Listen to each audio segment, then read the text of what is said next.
जय श्री कृष्णा। राधे राधे। आज जेठ माह के शुक्ल पक्ष का शनिवार है। शनिवार का दिन न्याय के देवता भगवान शनि देव को समर्पित है। सूर्य देव के पुत्र शनि देव कर्मों के फलदाता माने जाते हैं।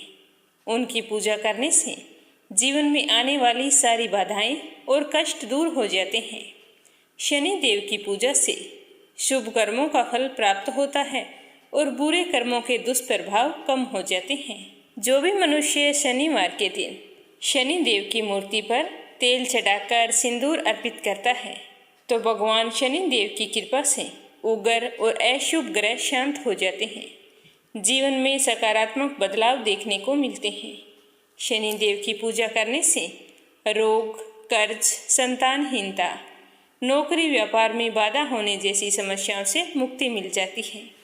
सच्चे मन से की गई पूजा से शनि देव प्रसन्न होते हैं और मन की सारी मनोकामनाएं पूर्ण करते हैं। शनि देव की पूजा सूर्योदय से पहले और सूर्यास्त के बाद में करनी चाहिए। माना जाता है कि सूर्योदय से पहले और सूर्यास्त के बाद में शनि का प्रभाव तेज रहता है। इस समय में अगर हम पूजा करते हैं तो हमें हमारी पूजा का पूरा पुण्य फल प्राप्त होता है। एक बात और, जब भी शनि देव की पूजा करें तो पूजा करते समय हमें कभी भी शनि देव की आंखों में सीधा नहीं देखना चाहिए। ध्यान रखें कि यदि आप शनि देव की पूजा कर रहे हैं तो आपकी आंखें बंद होनी चाहिए या फिर आप शनि देव के चरणों की तरफ अपना ध्यान रखें। कहा जाता है कि शनि देव की आंखों में आंखें डालकर देखने से उनकी कुदृष्टि का प्रभाव हमारे जीवन पर पड़ता है। शनिवार के दिन एक रोटी सरसों के तेल से चुपड़कर काले कुत्ते को खिलानी चाहिए। ऐसा करने से हमें तमाम मुसीबतों से छुटकारा मिलता है। तो अब अपने सुनते हैं शनि भगवान की कथा। प्रेम से बोलो शनि महाराज की जय हो। आप भी कमेंट बॉक्स में शनि देव का जयकारा लगाकर इस कथा को लाइक करें और ज़्यादा से ज़्यादा शनि भक्तों में शेयर करें। और अगर आपने इस चैनल को सब्सक्राइब नहीं किया है तो मीरा भक्ति चैनल को सब्सक्राइब जरूर करें। भगवान शनि देव आपकी सारी मनोकामनाएं पूर्ण करें। एक समय की बात है, किसी गांव में एक ब्राह्मण देवता अपनी पत्नी तथा बच्चों के साथ रहते थे। एक दिन ब्राह्मण देवता सुबह सोकर उठे तो बहुत ही चिंतित दिखाई दे रहे थे। तो अपने पति को इतना चिंतित देखकर उनकी पत्नी ने पूछा कि स्वामी, आज आप सुबह सुबह किस चिंता में डूबे हुए हैं? तो पत्नी की बात सुनकर ब्राह्मण देवता ने कहा, कोई बात नहीं, बस यूं ही थोड़ी तबीयत खराब है। लेकिन ब्राह्मण की पत्नी बहुत ही समझदार थी। वह जान चुकी थी कि उसके पति कोई ना कोई समस्या से घिरे हैं।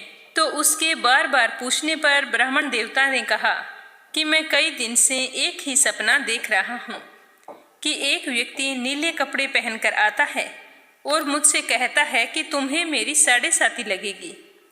तो यह सुनकर ब्राह्मण देवता की पत्नी ने कहा, अरे वो तो शनि देव भगवान हैं जो आप पर शनि की दशा लगाने को कहते हैं। अब जब भी शनि देव आपके सपने में आए और बोले कि तुम्हें मेरी साढ़े साती लगेगी तो आप उन्हें प्रणाम करके बोलिए कि 1.25 पहर से ज़्यादा मत लगाइए। तो ब्राह्मण देवता ने कहा कि ठीक है, मैं ऐसे ही बोल दूंगा।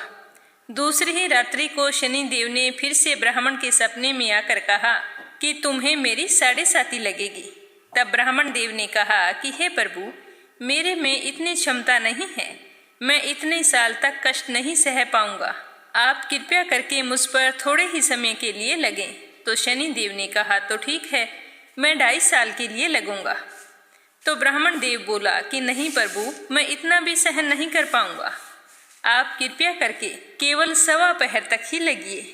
तो शनि देव ने कहा कि ठीक है, जैसा तुम कह रहे हो, मैं 1.25 पहर तक ही लगूंगा। तो अगले दिन प्रातःकाल होते ही ब्राह्मण देव ने अपनी पत्नी को सारी बात बताई और कहा कि मुझे शनि देव की कुदृष्टि लगी है और वो भी 1.25 पहर के लिए। इसीलिए मैं जंगल में जा रहा हूँ, वहीं पर पूजा अर्चना करूँगा। इतना बोलकर ब्राह्मण देव जंगल में चले गए। जंगल में उन्होंने पूजा की। जब थोड़ा सा समय बचा तो वो सोचने लगे कि इतना समय तो घर जाने में लग जाएगा, तो मुझे अब चलना चाहिए। तो यह सोचकर वो खड़े होकर घर के लिए चल पड़े। रास्ते में उन्होंने देखा कि एक खेत में तरबूज की बहुत सारी बेलें लगी हुई हैं और उन बेलों के बहुत ही सुंदर सुंदर तरबूज लगे हुए हैं। तो उन्हें देखकर ब्राह्मण देवता का मन ललचा उठा। वो सोचने लगे कि तरबूज ले चलता हूँ, घर जाकर बच्चों को दे दूंगा, कितने खुश होंगे। तो यह सोचकर ब्राह्मण ने 2 तरबूज तोड़कर अपने पास एक थैला था, उसके अंदर वो तरबूज रख लिए और खेत के मालिक को देखने लगा कि मालिक दिखाई दे जाता तो उनका मूल्य दे चलता। तो खेत का मालिक तो वहां दिखाई नहीं दिया। तो ब्राह्मण ने उसी बेल के पास में तरबूज का मूल्य रख दिया और अपने घर के लिए रवाना हो गए।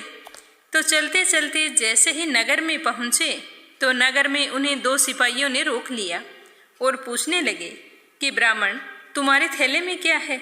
तो ब्राह्मण देव ने कहा कि इसमें तो तरबूज है, मैं अपने बच्चों के लिए लेकर आया हूँ। तो सैनिकों को भरोसा नहीं हुआ, तो वो कहने लगे कि खोल कर दिखाओ। तो ब्राह्मण देव ने जैसे ही थैला खोला तो देखा उसके अंदर तो नगर के राजा के दोनों बेटों के सिर कटे हुए हैं। तो यह देखते ही सैनिकों ने ब्राह्मण को बंदी बनाया और राजा के पास ले गए और बोले कि महाराज, इस ब्राह्मण ने आपके पुत्रों की हत्या कर दी है और उनके सिर अपने थैले में छुपा रखे हैं। तो यह सुनते ही राजा को बहुत ही गुस्सा आया और दुख भी हुआ।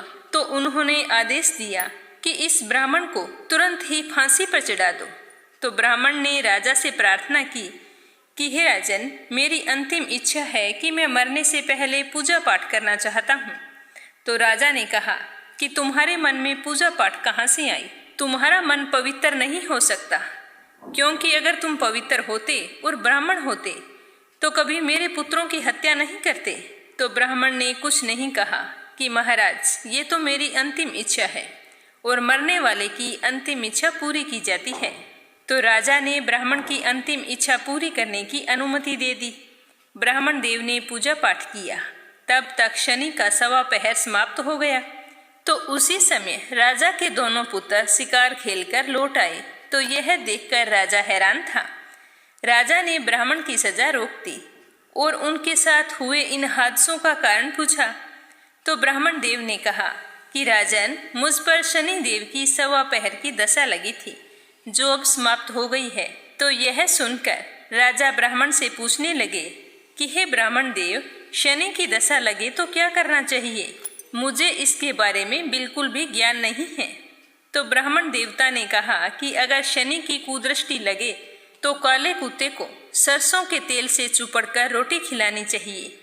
सामर्थ्यवान व्यक्ति को काले हाथी का या काले घोड़े का दान करना चाहिए। शनिवार के व्रत रखकर शनि देव की कथा सुननी चाहिए। इसे शनि की दशा का प्रकोप समाप्त हो जाता है।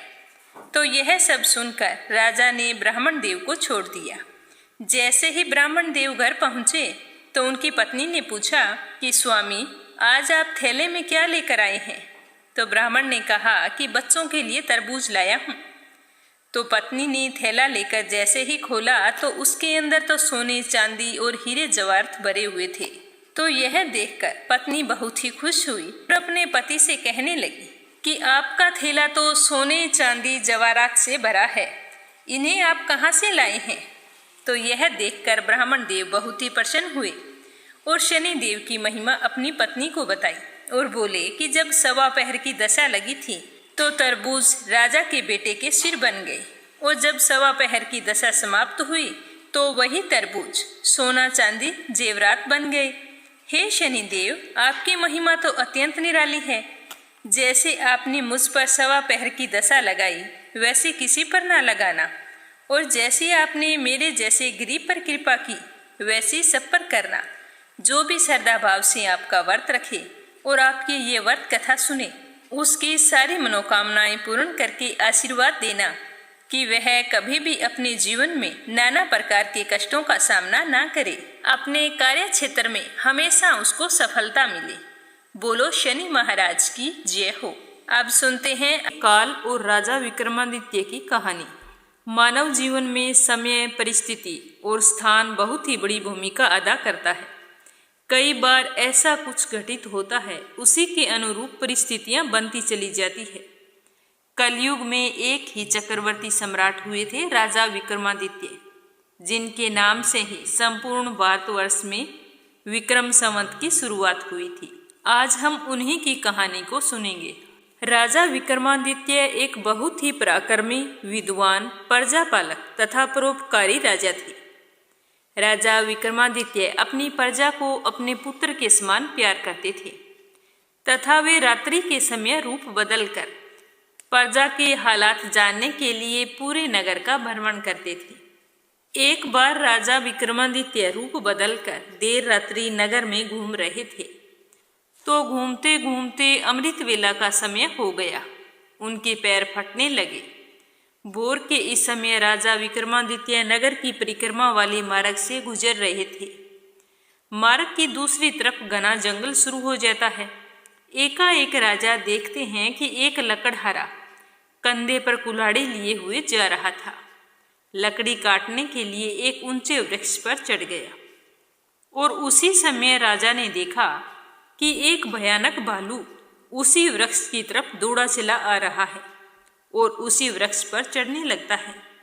तो वृक्ष के ऊपर भालू को चढ़ता देखकर राजा को बड़ा ही आश्चर्य होता है, क्योंकि भालू तो कभी वृक्ष पर चल भी नहीं सकता। उस समय नौजवान लकड़हारे ने जब भालू को अपनी ओर आते हुए देखा तो उसके डर के मारे हाथ पांव फूल गए और भय के कारण लकड़हारे के हाथ से वृक्ष की टहनी छूट गई और वहां से वह सीधा धरती पर जा गिरा और उसकी मृत्यु हो गई।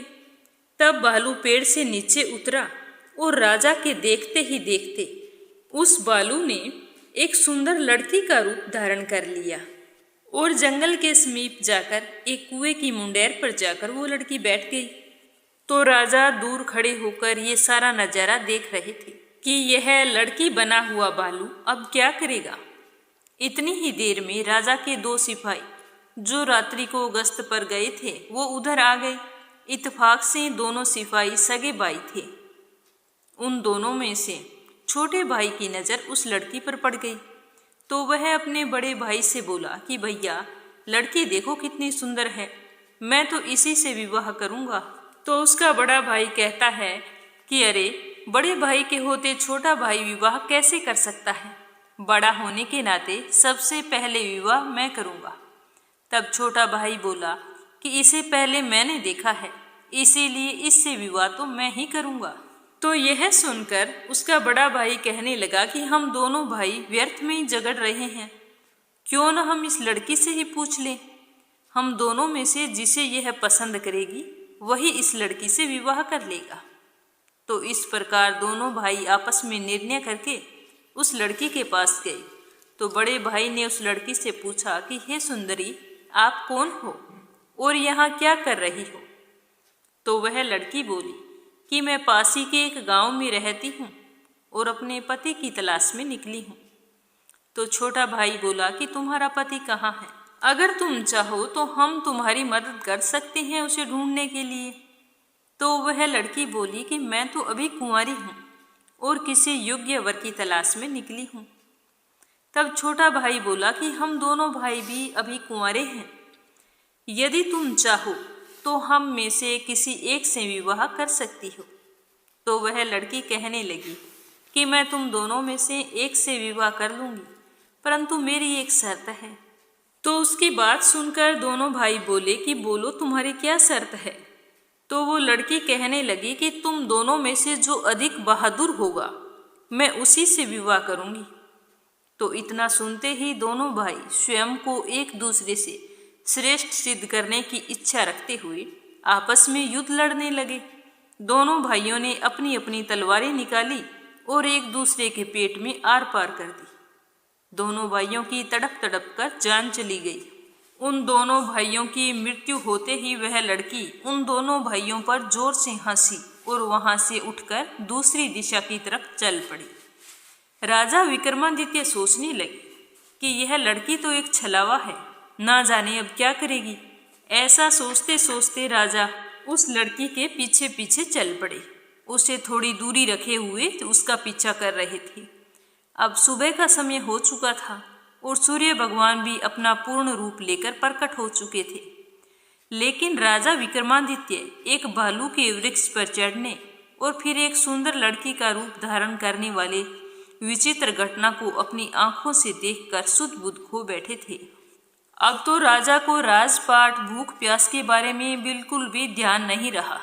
उनके मन में केवल उस रहस्यमयी सुंदर लड़की के बारे में जानने की जिज्ञासा थी। अतः राजा विक्रमादित्य उस लड़की से उचित दूरी बनाकर पीछा करने लगे। पीछा करते करते वे लगभग 200 कदम आगे चलने के बाद में राजा विक्रमादित्य के विस्मय की सीमा ना रही, क्योंकि अब उस लड़की ने एक जहरीले नाग का रूप धारण कर लिया था। वह जहरीला नाग अब बड़ी ही तेजी से आगे बढ़ने लगा। कुछ दूर आगे जाने के बाद में वह नदी के पास पहुंचा और राजा के देखते ही देखते वह नाग उस नदी में कूद पड़ा। नदी में एक नाव चल रही थी जिसमें 30-35 लोग सवार थे। अब वह जहरीला नाग उसी नाव की तरफ आगे बढ़ने लगा। राजा विक्रमादित्य किनारे पर खड़े होकर यह सारा नजारा देख रहे थे। राजा के देखते ही देखते वह जहरीला नाग उस नाव में कूद पड़ा। जैसे ही नाव में बैठे सभी लोगों ने उस नाग की तरफ देखा तो नाव में भगदड़ मच गई और सारे लोग अपनी अपनी जान बचाने के लिए पानी में कूद पड़े। जो लोग तैरना जानते थे उन सभी लोगों ने तैरकर अपनी जान बचा ली और नदी के बाहर निकल आए, और जो लोग तैरना नहीं जानते थे वे लोग पानी में डूबकर मर गए। अब वह नाग नदी से बाहर निकला और नदी के किनारे किनारे आगे बढ़ने लगा। राजा विक्रमादित्य भी उसके पीछे पीछे चलने लगे। कुछ दूर आगे जाने के बाद एक बार फिर से राजा के आश्चर्य की सीमा ना रही, क्योंकि उस नाग ने फिर से अपना रूप बदल लिया था। अब की बार उस नाग ने एक ब्राह्मण का रूप धारण किया था। राजा विक्रमादित्य ने सोचा कि इस रहस्यमयी प्राणी के विषय में जानकारी लेने का यही एक मौका है, क्योंकि अब वो यहाँ पर एक निर्बल ब्राह्मण के रूप में है, तो आसानी से मैं इससे सब कुछ पूछ सकता हूँ। यह सोचकर राजा विक्रमादित्य उस ब्राह्मण की तरफ बढ़ने लगे। राजा बड़े ही तेजी के साथ चलते चलते उस वृद्ध ब्राह्मण के पास पहुंच गए और उसे हाथ जोड़कर प्रणाम किया, और उस बूढ़े ब्राह्मण ने भी हाथ उठाकर अभिवादन स्वीकार किया। तो राजा विक्रमादित्य ने उस ब्राह्मण से प्रश्न किया कि आप कौन हैं? तो वह ब्राह्मण बोला कि तुम्हें दिखाई नहीं देता कि मैं एक ब्राह्मण हूँ। तो राजा बोला कि आप असत्य बोल रहे हैं, आप ब्राह्मण तो नहीं हो सकते। तो वह बोला कि तुम ही बता दो तो मैं कौन हूँ। राजा बोला कि तुम वह नहीं हो जो नजर आ रहे हो। तो वह बूढ़ा ब्राह्मण कहने लगा कि इससे तुम्हें क्या लेना देना, तुम अपने काम से काम रखो और जाओ अपना रास्ता नापो। तो राजा बोला कि मैं इस सच्चाई को जाने बिना आपका पीछा नहीं छोड़ूंगा, आपको सच्चाई तो बतानी पड़ेगी। तो वह कहने लगा कि मैं तो एक ब्राह्मण हूँ। तो राजा कहने लगे कि आप मुझसे झूठ नहीं बोल सकते, मैं आपका तब से पीछा कर रहा हूँ जब से आप भालू बने थे, और उस समय उस नौजवान लकड़हारे को मारा था, और उसके बाद में आपने भालू से एक सुंदर लड़की का रूप धारण किया था, तब भी मैं आपको देख रहा था। और आपने फिर 2 सिपाही जो सगे भाई थे उन्हें ही एक दूसरे के हाथों मरवा दिया। फिर आपने एक नाग का रूप धारण किया और नदी पार कर रहे नाव में बैठे यात्रियों को आपने नदी में कूदने के लिए विवश कर दिया और वे मारे गए। अब आपने एक वृद्ध ब्राह्मण का रूप धारण किया है, तो अब सीधी तरह से सच सच बता दो कि आप कौन हो। तो वह बोला कि अगर मैं तुम्हें नहीं बताऊं तो। यह सुनकर राजा को गुस्सा आ गया और राजा ने अपनी तलवार निकाली और बोले कि फिर तो मरने के लिए तैयार हो जाओ। तुम नहीं जानते कि यह राजा विक्रमादित्य की नगरी है और मैं राजा का वफादार नौकर हूँ। अब तुम मरने से पहले मुझे बता दो कि तुम कौन हो। तो राजा विक्रमादित्य की यह धमकी सुनकर वह वृद्ध ब्राह्मण जोर जोर से हंसने लगा और बोला कि मैं जानता हूँ कि यहाँ महाप्रतापी सम्राट विक्रमादित्य की राजधानी है, और मैं यह भी जानता हूँ कि तुम ही विश्व प्रसिद्ध सम्राट विक्रमादित्य हो। फिर भी एक बात तुम जान लो कि तुम मुझे मार नहीं सकते, बल्कि एक दिन ऐसा आएगा कि मैं तुम्हें मरने के लिए विवश कर दूंगा। तो उसकी यह बात सुनकर राजा विक्रमादित्य सोचने लगे कि जिसने मुझे इस रूप में पहचान लिया है वो कोई साधारण इंसान तो नहीं हो सकता। तो राजा थोड़े विनम्र होकर बोले कि अब आपने मुझे पहचान ही लिया है तो कृपा करके बताइए कि आप वास्तव में कौन हैं। तब वह ब्राह्मण बोला कि किसी ने सच ही कहा है कि संसार में 4 प्रकार के हट प्रसिद्ध हैं। राजा का हट, बाल हट, तिरिया हट और योग हट। तुम राजा हो, राज हट पर अड़े हो। बिना मेरी सच्चाई जाने तुम मानोगे नहीं, इसीलिए मुझे बताना ही पड़ेगा कि मैं कौन हूँ। इसीलिए हे राजन, अब सारी बात ध्यान लगाकर सुनो कि मैं कौन हूँ और तुम्हारी राजधानी में क्यों आया हूँ। तो अब उस वृद्ध ब्राह्मण ने बताना शुरू किया कि हे राजन, मैं तुम्हें बताता हूँ कि मैं कौन हूँ। जो भी मैं बताऊँगा एक एक शब्द ध्यान लगाकर सुनना। मेरा नाम काल है। तुम जानते हो कि इस संसार में जितने भी प्राणी जन्म लेते हैं उनकी मृत्यु निश्चित है। इसीलिए इस भूमि को मृत्यु लोक भी कहा जाता है। जब प्राणी माता के गर्भ में आता है, उसके संपूर्ण अंग बनने के बाद उसमें आत्मा प्रवेश करती है, अर्थात वह सजीव हो जाता है। उसी समय उसकी मृत्यु का समय, स्थान और परिस्थिति, मृत्यु किस प्रकार होगी, यह सभी बातें विधाता की तरफ से निश्चित कर दी जाती हैं। और राजन, तुम यह भी जानते हो कि सभी प्राणियों का मृत्यु का लेखा जोखा चित्रगुप्त के पास रहता है। जब किसी प्राणी की मृत्यु का समय आ जाता है तो वहाँ धर्मराज को सूचित करते हैं। अब सबकी मुक्ति अर्थात मृत्यु का समय, यह विभाग भगवान शिव के पास है। अतः धर्मराज उस प्राणी को मृत्यु प्रदान करने की आज्ञा भगवान शिव से मांगते हैं। जब भगवान शिव आज्ञा देते हैं तो धर्मराज मुझे अर्थात काल को आज्ञा देते हैं। तब मैं मृत्यु लोक अथवा पृथ्वी पर आता हूँ। मुझे यह पता होता है कि किस प्राणी की किस समय और किस स्थान पर और कौन सी स्थिति में मृत्यु होगी। मैं उस प्राणी को निश्चित समय पर लेकर जाता हूँ जहाँ उसकी मृत्यु होनी लिखी है अथवा निश्चित है, और किस प्रकार से उसकी मृत्यु लिखी गई है मैं उस स्थान पर वैसे ही परिस्थितियों और हालात पैदा कर देता हूँ। उस लकड़हारे को मैंने नहीं मारा। राजा विक्रमादित्य बोले, फिर तुम झूठ बोल रहे हो। जब मैंने स्वयं अपनी आंखों से देखा है कि उस लकड़हारे की मृत्यु का कारण तुम हो।